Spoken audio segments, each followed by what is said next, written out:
Jekyll Island, Georgia. A surprising call on the Jekyll Island Wildlife Hotline last month led to the rescue of an injured bobcat whose mystery illness was later diagnosed with some detective work by a Jacksonville Zoo veterinarian.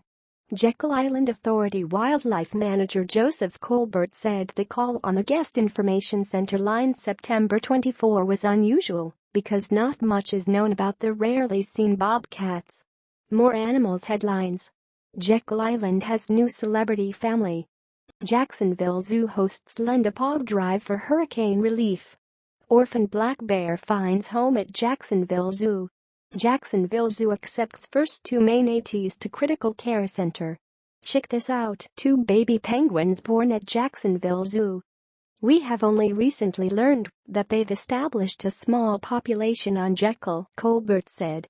He called in his colleagues, Conservation Land Manager Yank Moore and Conservation Director Ben Carswell, and the 3 followed a little-used trail to find the cat. We quickly made the decision to give it space, Carswell said. It was obviously in trouble, but still too active to safely capture.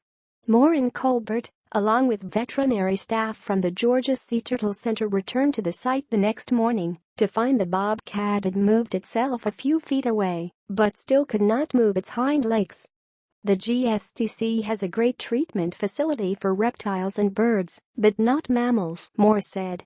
Thankfully, our wildlife veterinarian, Dr. Terry Norton, has an extensive network that includes the Jacksonville Zoo and Gardens, so he was able to reach out to their veterinary team and ask for assistance. When the bobcat arrived at Jacksonville Zoo's Animal Health Center, he was unable to stand or walk. He was also covered with numerous ticks. The ticks were removed and medical tests were conducted, including X-rays. When no apparent breaks or injuries were discovered on the cat, Dr. Meredith Persky made a long-shot diagnosis of a condition she had never directly observed, tick paralysis. Dr. Meredith Persky and Dr. Terry Norton, Jacksonville Zoo. Treatment and supportive care was administered, and the bobcat began to significantly improve within 48 hours. By the end of the week, the cat was walking and eating, a huge relief to both zoo and GIA staff. Blood tests later confirmed Persky's diagnosis. Dr. Persky's diagnosis of tick paralysis is one of the finest examples of veterinary detective work I've ever witnessed in more than 3 decades of zoo experience, said Zoo Deputy Director Dan Maloney.